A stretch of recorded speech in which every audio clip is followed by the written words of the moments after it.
Seja bem-vindo, seja bem-vinda ao DRN Audiolivros. Se você curte aí histórias de alta fantasia e outros tipos de livros, siga a gente aí, que sempre estamos produzindo bastante coisa.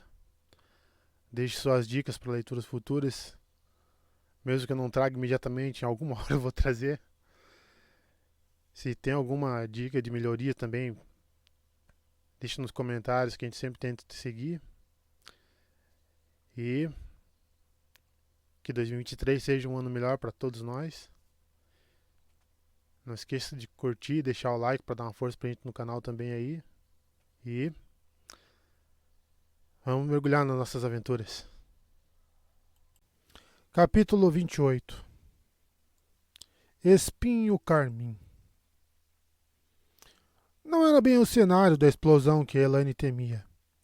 A ponte de Harlon era um vilarejo de tamanho médio, com 3 estalagens e casas suficientes para que ninguém precisasse dormir em um palheiro.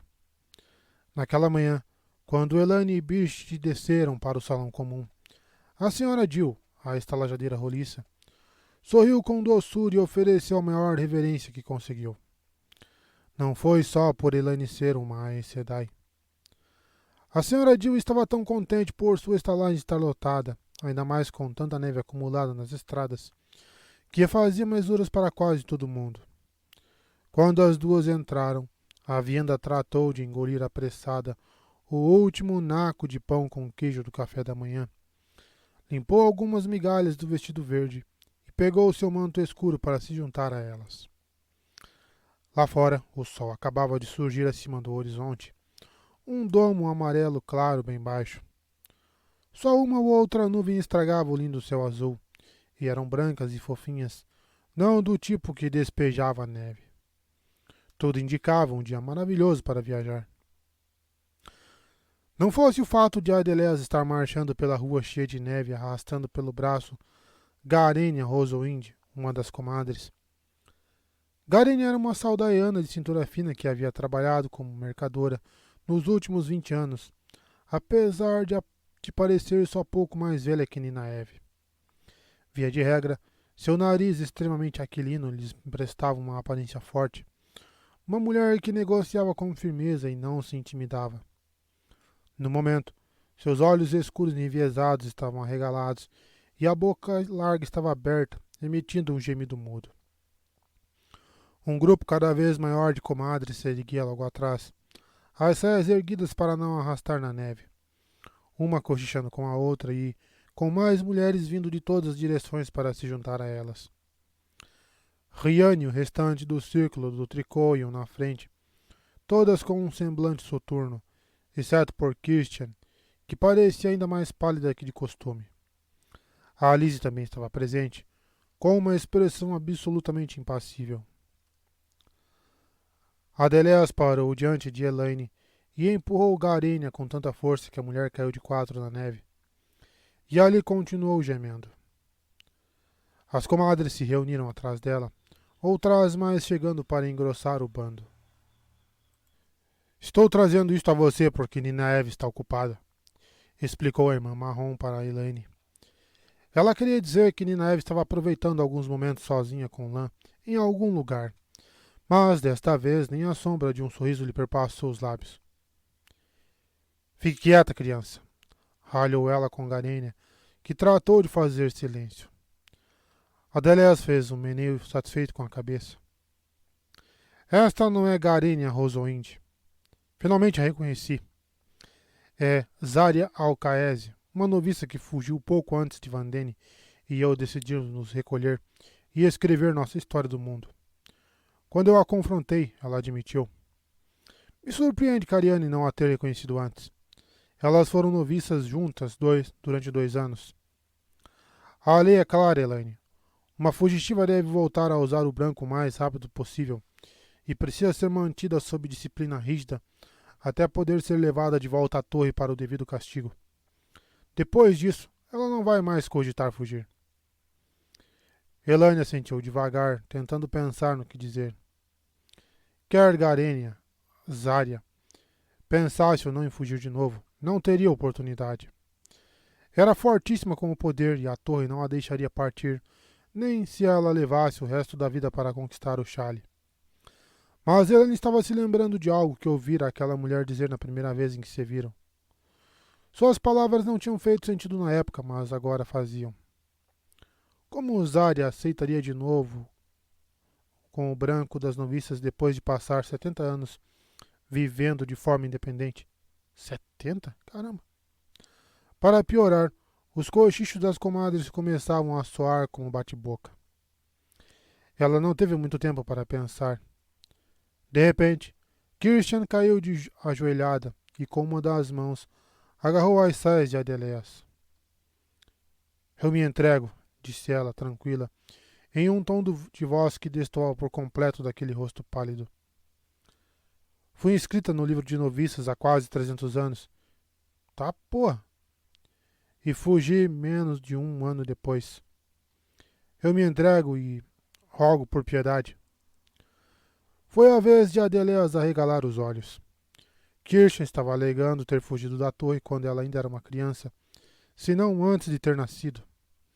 A maioria das irmãs continuava não acreditando muito nas idades que as comadres diziam ter. De fato, Kirsten parecia ter acabado de entrar na meia idade. Ainda assim, Adeléas não demorou a se recompor. Não importava a sua idade. Adeléas era a Aes Sedai há quase tanto tempo quanto qualquer pessoa viva e ostentava uma aura de experiência e autoridade. Se é assim, criança. Sua voz chegou a vacilar um pouco ao pronunciar as palavras. Receio que temos que pôr você de branco também. Você não escapará de uma punição, mas entregar-se assim vai lhe trazer alguma leniência. Foi por isso que me entreguei. O tom de voz firme de Kirsten foi comprometido quando ela engoliu em seco. Era quase tão forte quanto Zarya, até porque não havia ninguém fraca no ciclo do tricô, e seria vigiada bem de perto. Sabia que, mais cedo ou mais tarde, vocês acabariam me descobrindo. Adeleza sentiu como se aquilo fosse absolutamente óbvio, embora Elaine não fizesse a menor ideia de como a mulher teria sido descoberta. Duvidava muito de que Kirsten Shawin fosse seu nome de nascimento. Contudo, a maior parte da confraria acreditava que as Aes Sedai eram oniscientes. Ou, pelo menos, haviam acreditado. Bobagem. A voz rouca de Sarainia Vostovan rompeu os murmúrios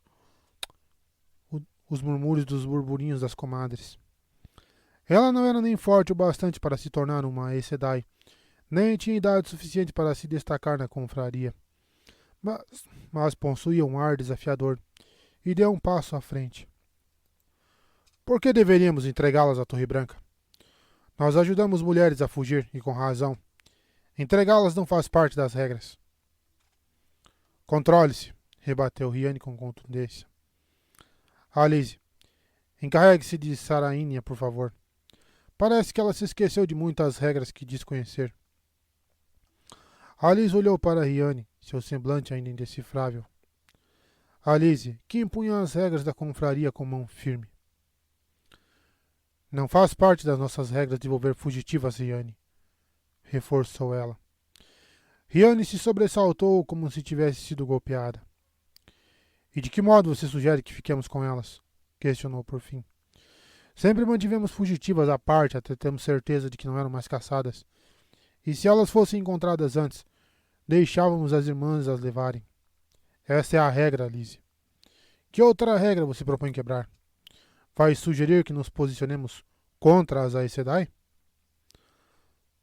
O ridículo da ideia transparecia em sua voz, mas mesmo assim a Lizzie ficou encarando-a em silêncio. Sim, bradou uma voz no meio das comadres. Nós somos muitas e elas são poucas. Incrédula, Adeléas encarou a multidão. Elaine abraçou Saidar, embora soubesse que a voz tinha razão. A confraria era numerosa demais. Ela sentiu a Vienda abraçando o poder e Birgit se pondo de prontidão.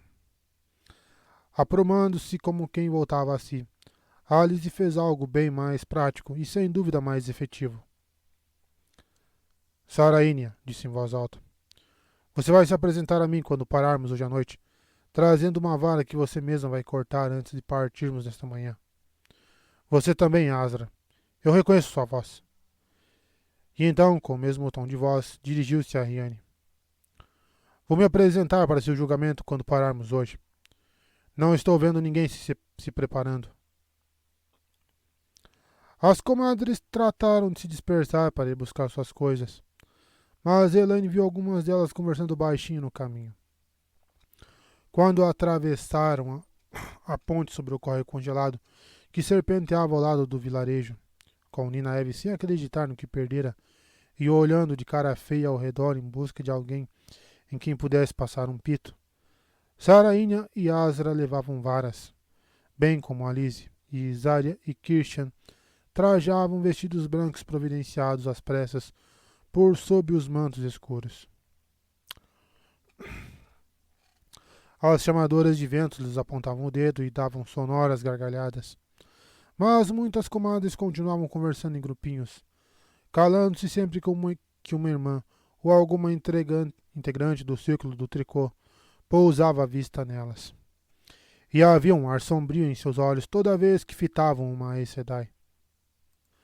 Mais 8 dias de avanço sofrido pela neve. Isso quando não estava nevando, e de ficar rangendo os dentes em uma estalagem quando estava. Mais 8 dias de ruminações por parte da confraria, de olhares vazios para as irmãs, das chamadoras de vento sendo arrogantes, tanto com comadres quanto com a Aes Sedai. Na manhã do 9º dia, Elaine começou a desejar que todas tivessem avançado na garganta uma das outras logo de uma vez. Estava justamente se perguntando se conseguiriam percorrer as últimas 10 milhas até Caemlyn sem nenhum assassinato, quando Christian bateu à sua porta e entrou sem esperar resposta.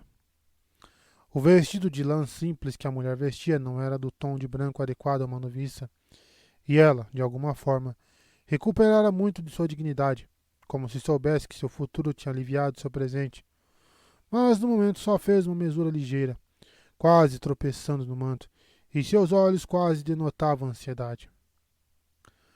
Nynaeve Sedai, Elaine Sedai, Lord Lan as chama às pressas, anunciou ela sem fôlego. Disse para eu não falar com ninguém, e vocês também não. Elaine e Nynaeve trocaram olhares com Aviendha e Birgit.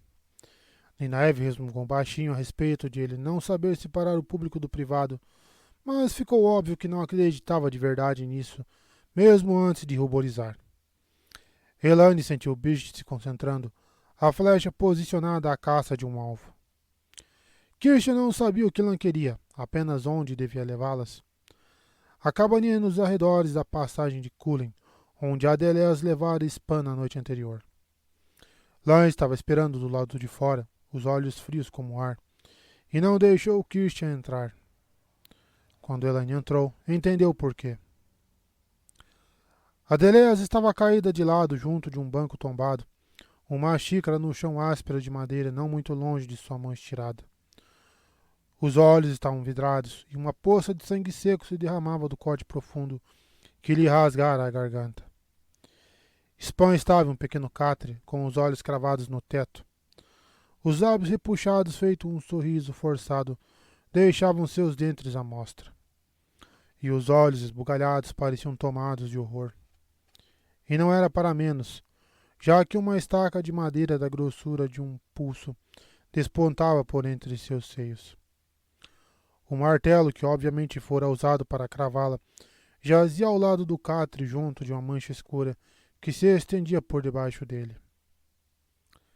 Elaine se obrigou a parar de pensar em vomitar ali mesmo. Luz, sussurrou ela. Luz. Quem poderia ter feito isso? Como alguém é capaz de fazer uma coisa dessa? A Aviendha balançou a cabeça, pensativa, e Lan não expressou nem isso. Apenas vigiava 9 direções ao mesmo tempo, como se esperasse que a pessoa ou a criatura que tivesse cometido aquele assassinato surgisse por uma das 2 janelinhas minúsculas, se não pelas paredes. Birgit sacou a faca do cinto e, pela sua cara, desejava com toda a força estar com seu arco. Aquela flecha esticada estava mais nítida do que nunca na mente de Elaine. De início, Nynaeve apenas ficou parada, analisando o interior da cabana. Havia pouco o que ver, além do óbvio. Um segundo banquinho de 3 pernas, uma mesa rústica sustentando uma lamparina bruxuleante, um bule verde e uma segunda xícara, e uma lareira de pedra crua com cinzas frias no seu interior. Só isso. A cabana era tão pequena que Nina Eve só precisou dar um passo para alcançar a mesa.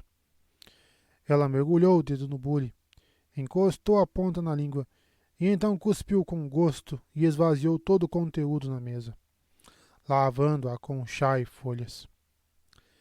Elaine ficou confusa.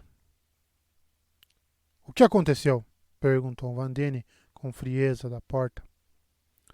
Lan fez um movimento para barrá-la, mas ela o conteve com um pequeno gesto. Elaine começou a envolvê-la com o braço e recebeu outro gesto para afastá-la.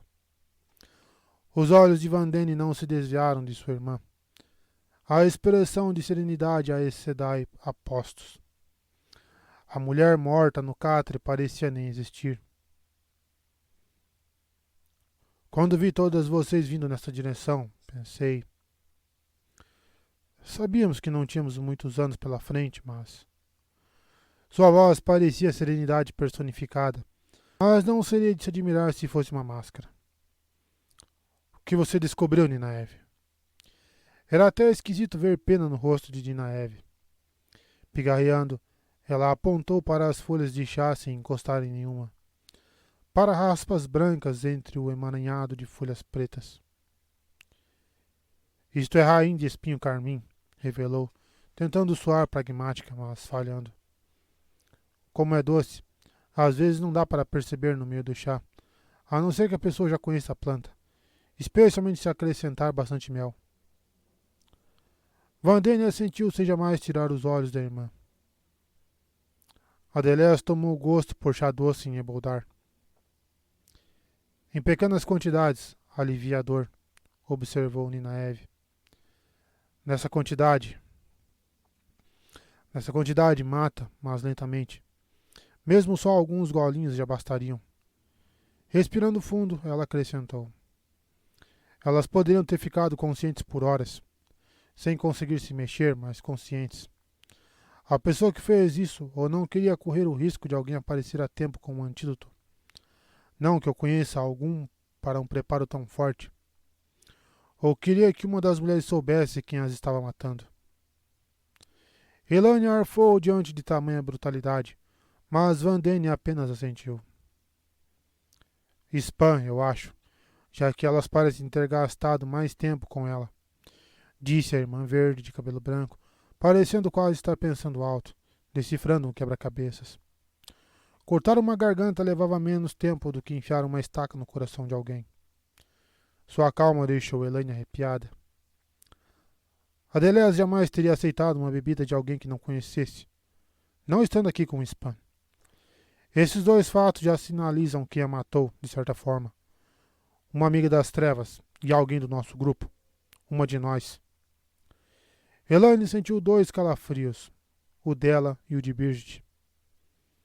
Uma de nós, concordou Nina Eve, com uma voz triste. A vianda começou a testar o fio da faca que trazia no cinto com o polegar, e desta vez Elaine não fez nenhuma objeção. Vandene pediu para ficar sozinha com a irmã por alguns momentos, e se sentou no chão para aninhar a Adelés em seus braços, antes que todos tivessem saído pela porta. Jaen, seu velho guardião enrugado, ficou esperando lá fora, ao lado de uma tiritante Christian. De repente, uma lamúria rompeu de dentro da cabana. Um grito a plenos pulmões de uma mulher que lamentava a perda de tudo. Inesperadamente, foi Nina Eve quem se virou para tornar a entrar. Mas Lan pôs a mão em seu braço, e Jaen se plantou diante da porta com olhos não muito mais calorosos. Não havia nada a fazer que não fosse deixá-los.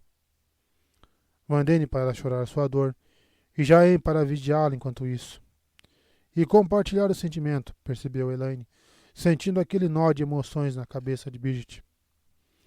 Estremeceu, e Birgit estendeu o braço para envolver seus ombros. A vianda fez o mesmo pelo outro lado, e gesticulou para Nina Eve se juntar a elas, o que, momentos depois, ela acabou fazendo. O assassinato que Elaine cogitara tão vagamente havia se materializado, Uma de suas acompanhantes era uma amiga das trevas, e o dia de repente pareceu frio bastante para gelar os ossos, mas havia o calor da proximidade de suas amigas.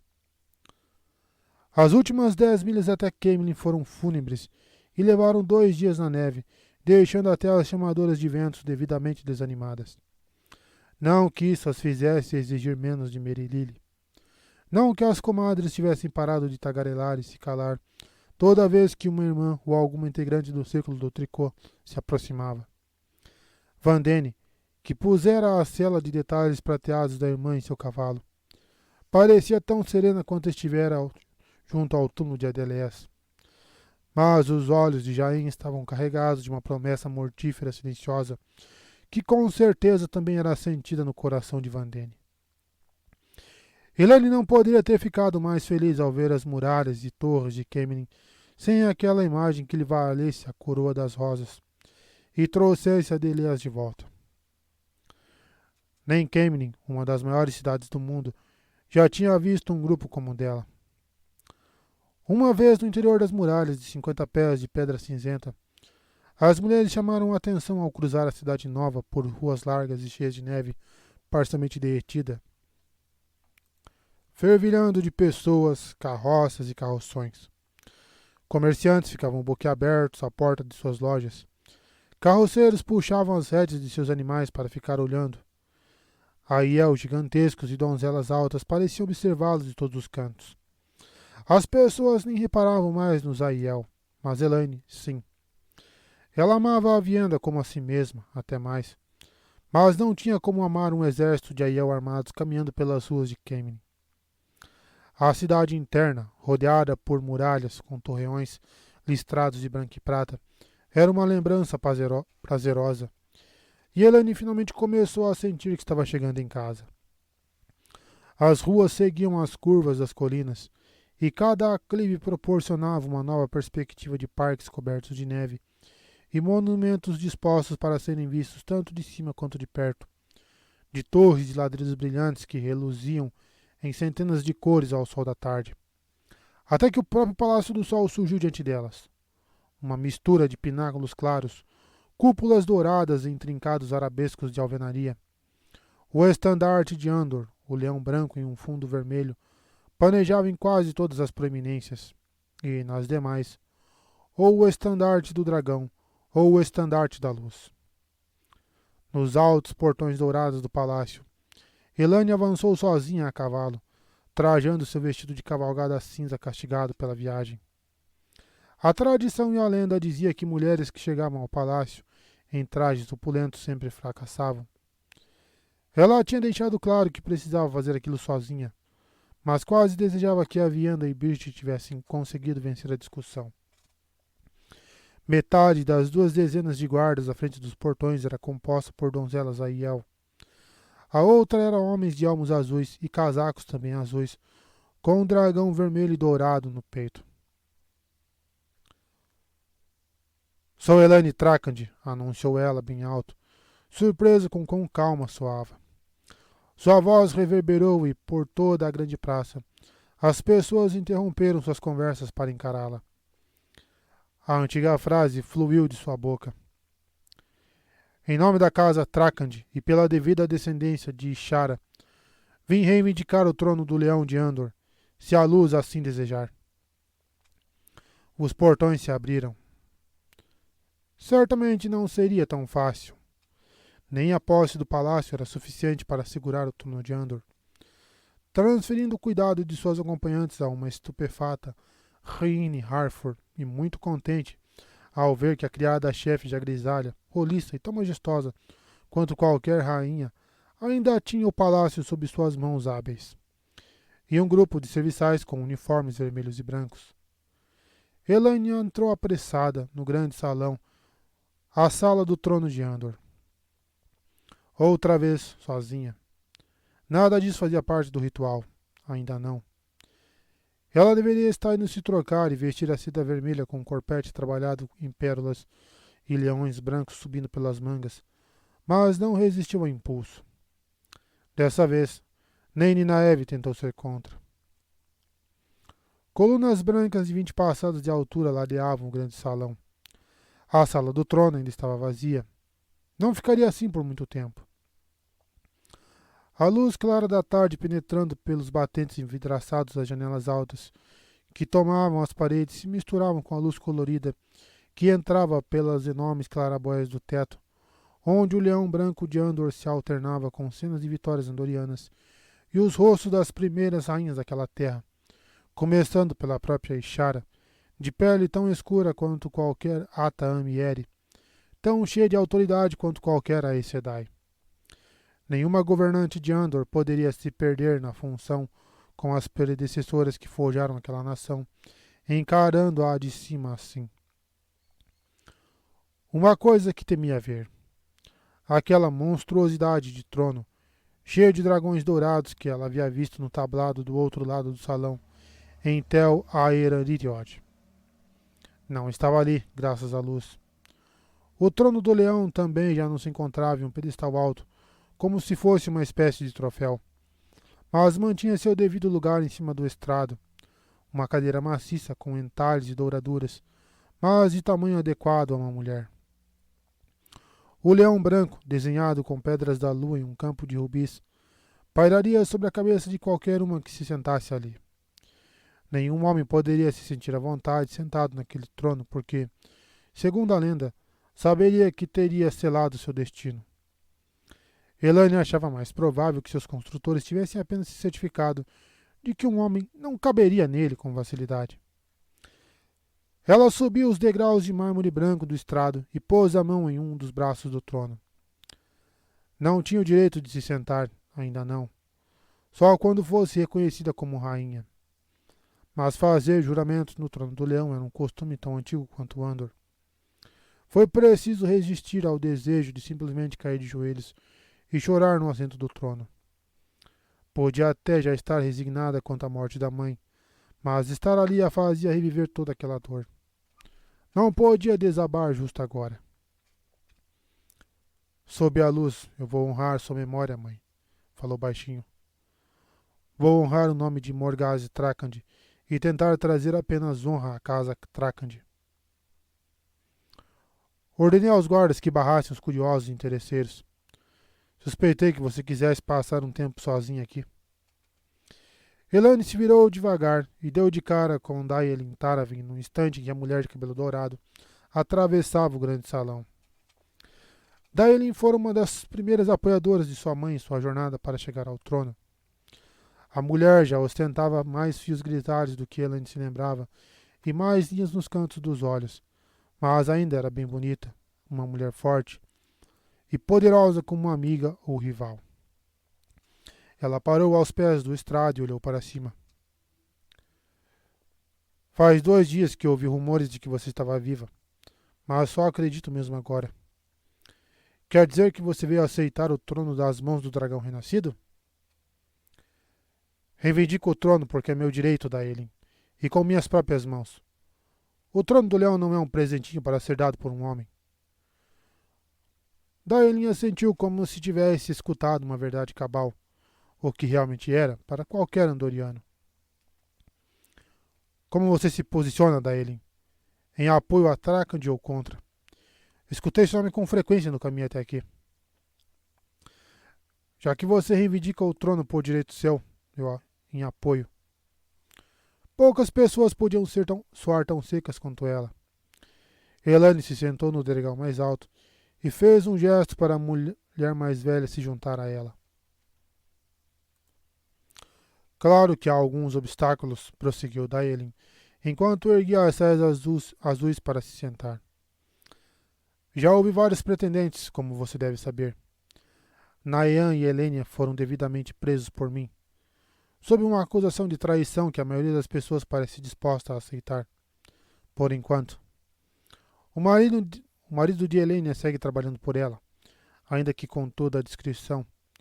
E Armila anunciou suas aspirações, aquela pata tonta. Tem até recebido algum apoio, mas nada com o que você deva se preocupar. Suas verdadeiras preocupações, além dos Aiel espalhados por toda a cidade, esperando a volta do dragão renascido, são Aenlin, Aratelli e Pelivar. Por ora, Luan e Elorin darão apoio a você, mas podem se bandear para um dos três. Uma lista bastante sucinta e pronunciada em um tom de voz propício para uma negociação de cavalos. De Naean e Helene ela já sabia, ainda que não tivesse conhecimento de que Jarid ainda achava que sua esposa tinha alguma chance de subir ao trono. A Arimila era mesmo uma pata por acreditar que seria aceita, a despeito do apoio que tivesse. Os últimos 5 nomes, no entanto, eram preocupantes. Todos haviam sido apoiadores tão ferrenhos de sua mãe quanto da Elin, e todos comandavam casas importantes. Quer dizer então que Aratel e Aemlin desejam o trono, murmurou Elaine. Não acredito em Elorin. Não acredito que Elorin também deseje, não para si mesma. Belivar podia estar agindo segundo os interesses de suas filhas, mas Luan só tinha netas e nenhuma perto de ter idade suficiente. Você falou como se elas pudessem se unir, às 5 casas. Mas em apoio a quem? Essa seria uma tremenda ameaça. Sorrindo, Daelin apoiou o queixo na mão. Parece achar que eu deveria subir ao trono. Agora me diga, quais são suas intenções em relação ao dragão renascido? Faz tempo que ele não volta aqui, mas a impressão que dá é que pode aparecer do nada. Elane cerrou os olhos por um momento, mas, quando tornou a abri-los, ainda estava sentada nos degraus do estrado do grande salão, e Daelin continuava a lhe sorrir. Seu irmão lutara por Elaida e seu meio-irmão era um manto branco. Ela enchera o palácio de mulheres que podiam se virar umas contra as outras a qualquer momento, sem falar no fato de que uma delas era amiga das trevas, e talvez fosse até da Ágia Negra. E a maior ameaça que tinha em suas aspirações ao trono, uma ameaça seríssima, era representada por uma mulher que se dizia que ela própria apoiava, Elaine. O mundo estava bem louco. Não faria diferença contribuir com sua pitada. Pretendo criar um elo com ele como meu guardião. Respondeu e seguiu falando antes que a outra mulher pudesse fazer mais do que piscar, estupefata. Também espero me casar com ele. Mas nada disso tem a menor relação com o trono do leão. A primeira coisa que eu pretendo é... À medida que ela foi explicando, Daelin começou a rir. Elaine gostaria de saber se era porque gostava dos seus planos, ou porque estava vendo seu próprio caminho para o trono do leão se tornar mais tranquilo. Ao menos agora ela sabia o que teria que encarar. Ao chegar em Camelin, David Hanlon não teve como não pensar em como a cidade era perfeita para uma pilhagem. Em seus anos como soldado, não tinha visto muitos vilarejos e cidades serem saqueadas, e uma vez, 20 anos atrás, uma cidade grande, Cairhien, depois que os Aiel foram embora. O estranho era todos aqueles Aiel terem deixado Camelin aparentemente tão intacta, mas, por outro lado, não fosse pelas altas torres de Cairhien pegando fogo, teria sido difícil notar a passagem deles por lá também. Muito ouro, entre outras coisas, largado pelo chão, e muitos homens para apanhá-lo. Ele era capaz de imaginar aquelas ruas largas cheias de cavaleiros e pessoas fugindo, mercadores gordos abandonando seu ouro sob a ameaça de uma faca, na esperança de que suas vidas fossem poupadas. Moças esbeltas e mulheres rechonchudas tão apavoradas ao serem arrastadas para um canto que mal conseguiam soltar um ganido, muito menos lutar. Já tinha presenciado e feito tudo aquilo, e esperava fazer de novo. Não em Camelin, porém, admitiu com um suspiro. Se as ordens que o haviam levado até ali fossem do tipo que podia desobedecer, ele teria ido para locais de pilhagens menos rentáveis, mas sem dúvida mais fáceis de conseguir. As instruções recebidas tinham sido claras. Deixando seu cavalo o touro vermelho na cidade nova, ele caminhou 1 milha até uma casa alta de pedra em uma rua lateral, a casa de uma rica mercadora discreta com seu ouro, identificada por um símbolo bem pequeno pintado nas portas, um coração vermelho em uma mão dourada.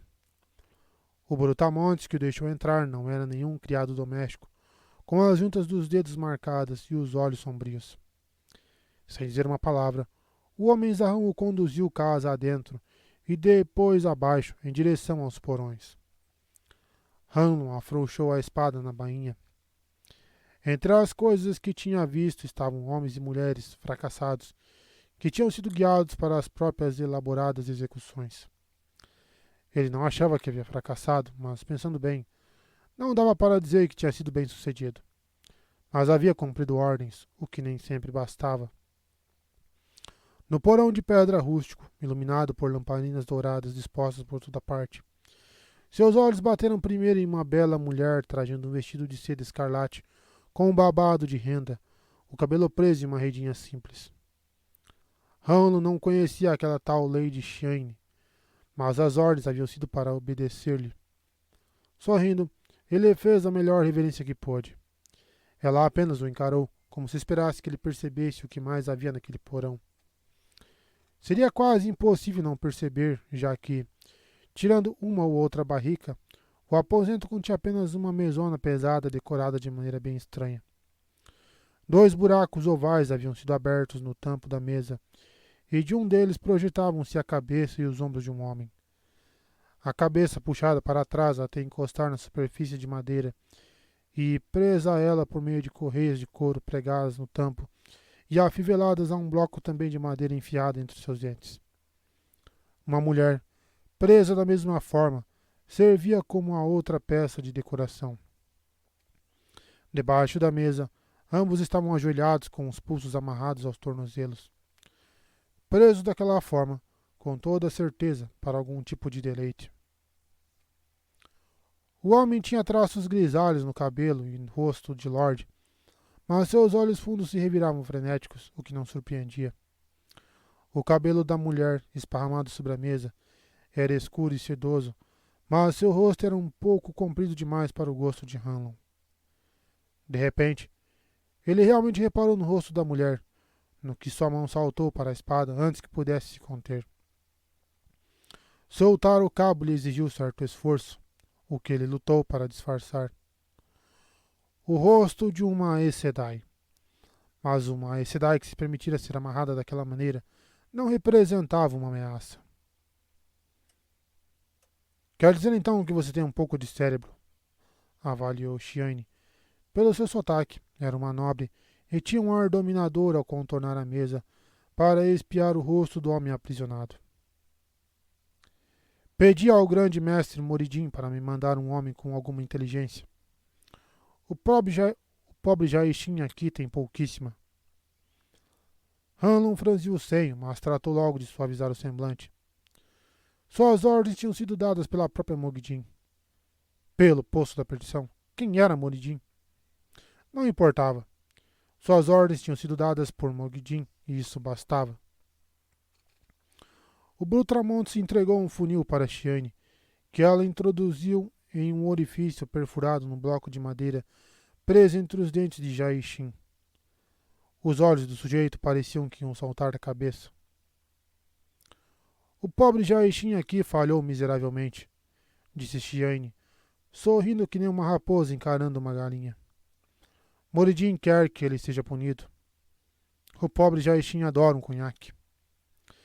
Ela deu um passo atrás, sem recuar o bastante para deixar de enxergar com clareza, e Hanlon tomou um susto quando o homenzarrão foi até a mesa com uma das barricas. Achava que não teria conseguido erguer o objeto sem a ajuda de alguém, mas o grandalhão o entornou com facilidade.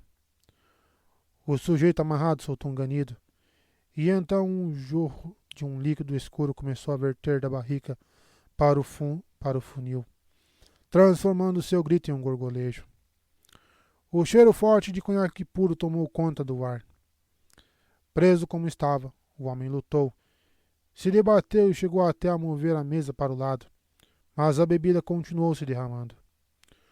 Borbulhas surgiram no funil enquanto ele tentava gritar ou berrar, mas o fluxo contínuo nunca diminuiu. Até que ele foi parando de se debater e ficou imóvel. Seus olhos arregalados e vidrados fitavam o teto, e o conhaque que escorria pelas narinas. Ainda assim, o homenzarrão só parou quando as últimas gotas pingaram na barrica vazia. Acho que o pobre Jaishin finalmente se fartou de conhaque, zombou Shiane, e então gargalhou de prazer. Hanlon assentiu. Imaginava que tinha mesmo se fartado. Ele ficou se perguntando quem aquele sujeito teria sido. Chiane ainda não havia acabado. Com um gesto dela, o Brutamontes arrancou do prego uma das correias que prendia a mordaça da Aes Sedai. Hanlon imaginou que o bloco de madeira devia ter amolecido alguns de seus dentes ao ser arrancado da boca da mulher, mas, mesmo que fosse o caso, ela não perdeu tempo e começou a tagarelar antes de o homem soltar a correia. Eu vou obedecer a você. Vou obedecer como o grande mestre mandou. Ele dissolveu minha blindagem para que eu pudesse obedecer. Ele me disse: deixe que eu me prove. Eu até rastejo. Sou um verme, você ao sol. Ah, por favor, por favor, por favor. Chiane abafou as palavras, se não os choramingos, ao pôr a mão na boca da Aes Sedai. Como vou saber se não vai falhar de novo, Falion? Você já fracassou uma vez, e Moridin deixou seu castigo por minha conta. Ele me deu outra serva. Será que eu preciso de duas? Talvez eu possa até lhe dar uma segunda chance de se provar, Falion. Mas se eu der, você vai ter que me convencer. Espero um entusiasmo autêntico. Falion voltou a bradar suas súplicas, passando a fazer promessas extravagantes, assim que Chiane afastou a mão. Mas foi logo reduzida a ganidos mudos e lágrimas, tão logo a mordaça foi recolocada, o prego voltando a prender a correia, e o funil de Jaixin foi posicionado acima da sua boca escancarada. O Brutamontes ergueu uma segunda barrica e a pôs em cima da mesa, ao lado da cabeça dela. A Aes Sedai pareceu enlouquecer, os olhos esbugalhados, revirando-se, e se jogou para um lado e para o outro sob a mesa, até fazê-la tremer. Hanlon ficou impressionado. Devia ser mais difícil arrasar uma Aes Sedai do que um mercador gorducho ou sua filha de bochechas redondas. Ainda assim, ela contara com a ajuda de um dos escolhidos, ao que parecia. Ao perceber que Chiane o encarava, ele desfez o sorriso que dedicava a Falion. Sua primeira regra na vida era nunca ofender quem os escolhidos punham acima dele. Conte, Hanlon, disse Chiane. O que você acharia de pôr as mãos em uma rainha? Em um gesto instintivo, ele lambeu os lábios. Uma rainha? Isso ele nunca tinha feito.